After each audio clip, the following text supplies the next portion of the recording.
Hi friends, I'm back today making a journal with paper bags. I'm doing a different style today. I have 10 paper bags today and I'm using my glue stick and we'll see how that holds, and I'm measuring out where I want my bag. So I find at the end it's a little more fray, so I'm going up to 6 inches and I'm just going to measure that out and cut that, and I'm using my first bag to go and measure all the other ones instead of measuring each bag, just so then it lines up with that first bag. So I'm just going to cut it by hand with my scissors and go with that. And I do that same thing, fold the little flap, glue just the edges on my little flap, so then that's a pocket. And I'm going to try the glue stick to see if this will hold enough for a pocket. That's kind of a test because I usually use it for putting down, pasting something down, but for the edge of a pocket, and I don't usually use glue stick that often for that kind of thing, so we'll see how that works. I might have to use wet glue to fix it if it pops up open. But for now I put a couple of pins on there to see, or clips to see if that hold, just in case, but I ended up not even doing that at the end. After a few I just pushed and with my finger kind of pushed it down really good, and yeah, it seemed to be sticking. So I'm just going to do a few on video, what I've done, just gluing my edge, putting a whole bottom square, folding it in. I've done different bags where I fold them out and use it as a smaller pocket. This time I'm doing a different style. I'm also putting the bag up and down, so but you can do the bag on the pocket end where you put the holes in there and have the big pocket of the bag going towards the outside of the pages. So it's all up to what kind of style you want.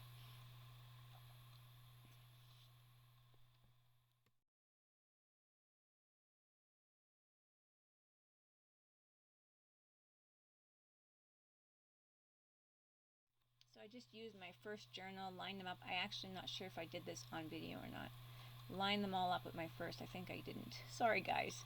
And then just made a pencil line and cut them all. And now this is the start of my journal. And I knew it was 6 inches up and down and a little over 5 across. It was 5 by 6. And now I'm kind of measuring out where I want my holes on the edge. So the top of the bag where you put things in, that'll be the very top of the book. And I turned the pocket and doing the opposite side for my first bag because I want both pockets from the first cover and the front cover, from the front cover and the back cover, to be on the inside of the book.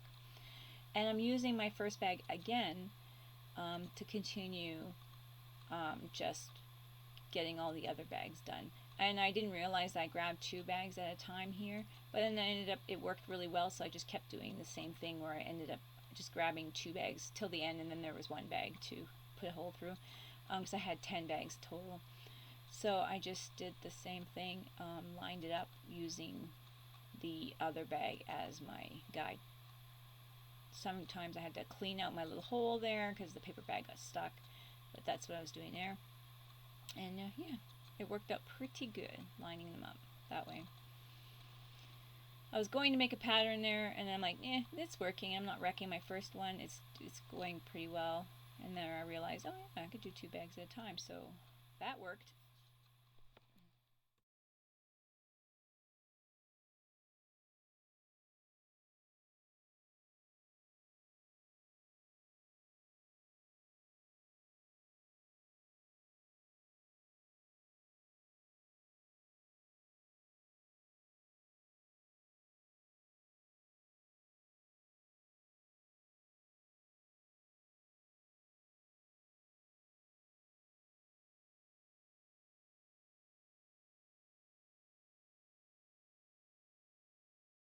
So here I find some twine that's nice and yellow, kind of like reminds me of harvest straw, that kind of a thing color. So I using that, trying a couple of different ways of binding, and discovered what works best for me here. So I'm just gonna use my crochet hook to hook the string through. I have 3 layers of string.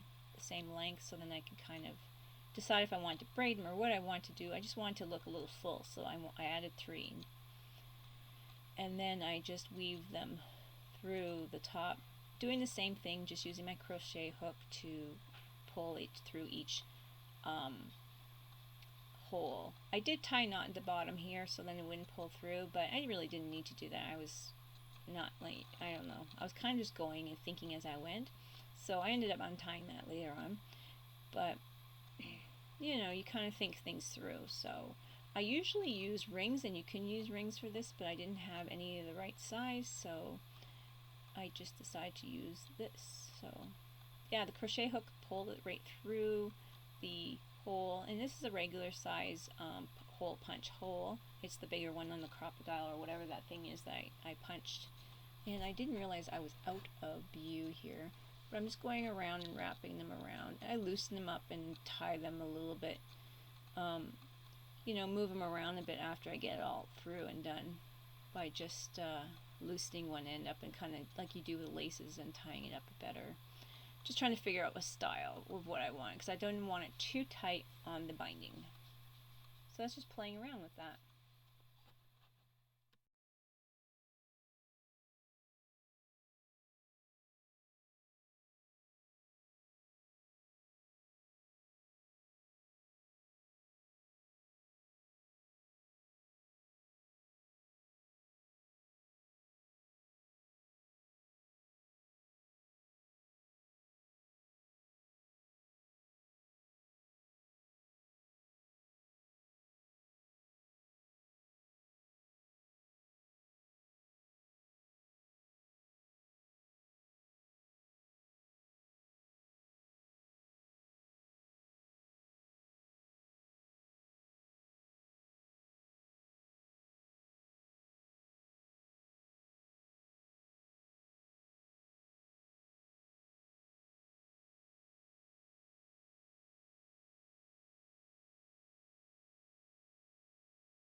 Found what I like,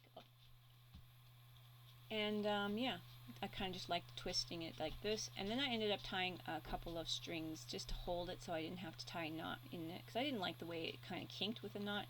So I ended up finding this little string here of leftover pieces in the end and just tying it, double tying it, and just like you're tying a stalk of hay or straw or something, and I just left that, and it's so cute. I like the design. It looks so autumn, fall, autumn, that type of thing. So that's my goal. So this little book is intended to be kind of like a little scavenger hunt book, putting stickers in, putting, you know, things you can find, throwing them in there, kind of a little fall book. So if you find any leaves that you like, or seeds or something, I just thought it would be really cute little something like that book. And I don't have like fancy paper, so I was just going to use these paints, as you can see here. And I decided I was going to use my punch to do a little lip, but they weren't sharp enough. So I tried this one. I did try another one off camera, and I'm like, that didn't work. So I left it with my first one, kind of cut it nice. But I didn't do the other pages. So I decided to just, yeah, I was showing you that I did that, but I had to cut with the scissors to kind of round it off nicely.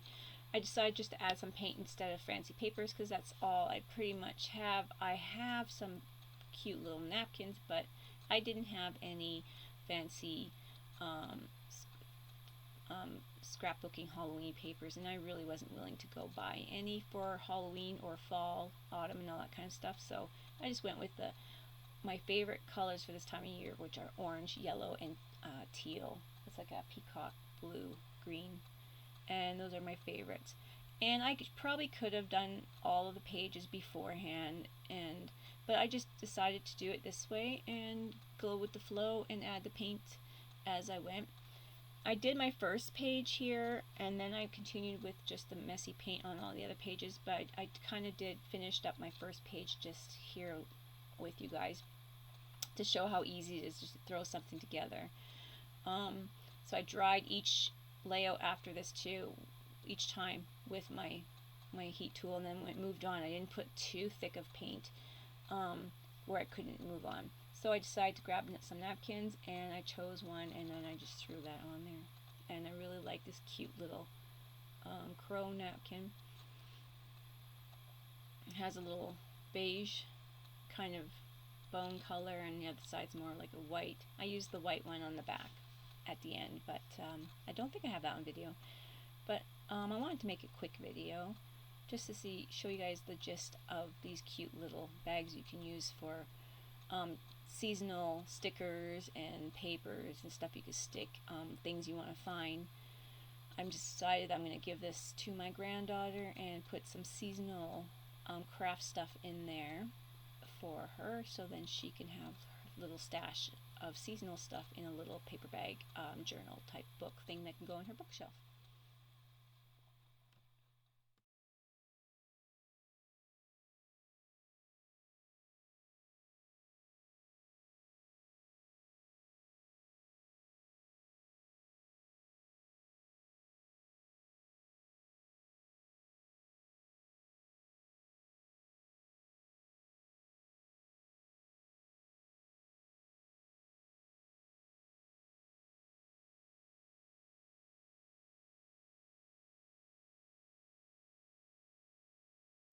I'm just continuing on with a few blobs of paint, and I'm just doing the yellow and the orange. I do add blue as well, and I'm just doing a few pages on here just to show you. I'm scraping it on with a little scraper. I believe this is a little card scraper from DecoArts. Actually, it's not just even regular card, but they have different sizes. I had some of those kicking around. I also used a old gift card too for some of the teal, but yeah, you can do any kind of ridges. You could do jelly prints on them. I was gonna look for my jelly plate, but I'm like, you know what, I'm just gonna scrape some paint on there. It's my favorite thing to do. Just go with the flow and see how it goes when you mix it.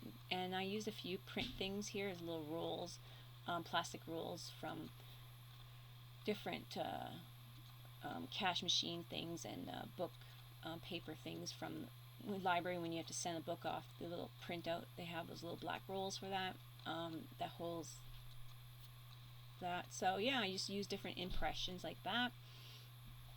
Dried each page. Like I said, I just kind of threw it together like this, and it didn't stick. I just loved it.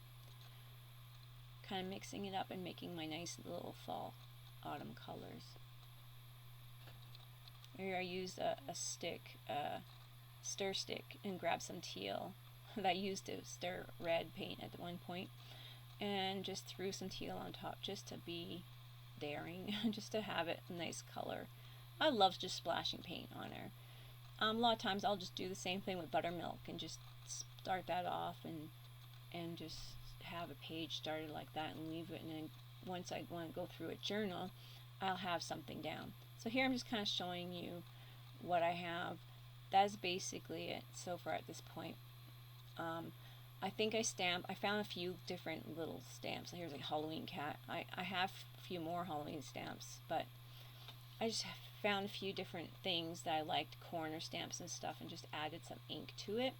Nothing that was no rhyme or reason kind of things or anything that matched, just to go and have fun with it. So I just used my ink pad, which is archival ink. I've had it for a long time and it works really well, so it's really nice when you can find something that works and it doesn't dry out. And yeah, I just use these different things just to add a little bit of color and texture and black, like just something to pop. It's so fun. My granddaughter's gonna love it. And then I have like the little front pocket. I put some tags that I made, just really fast, quick, nothing fancy tags. And she can use them for bookmarks, pull them right out, and then use the pockets for something else after. But this is me just kind of stamping them up right now.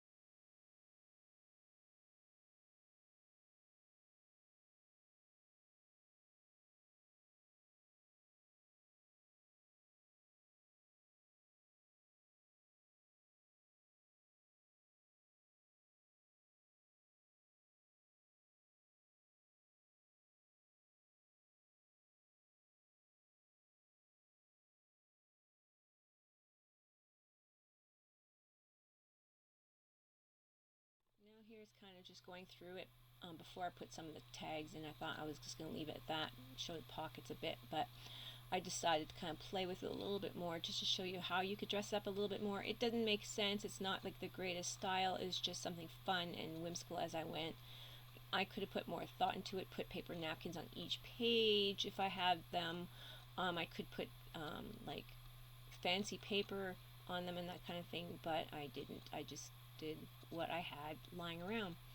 So that's how it looked at that point. And then I decided to add tags, and I used the same as the yellow twine type of plastic stuff, but it's navy blue on the tags that I have there from paint chips, chip things for showing you your colors of paints. And I just added some ink on those too. And then I had some tags I made in the past that I just kind of used and threw in there that weren't being used, and added the other crow in the back, so I think that looks full and fluffy and really nice. I hope you guys enjoyed this, and let me know what you think.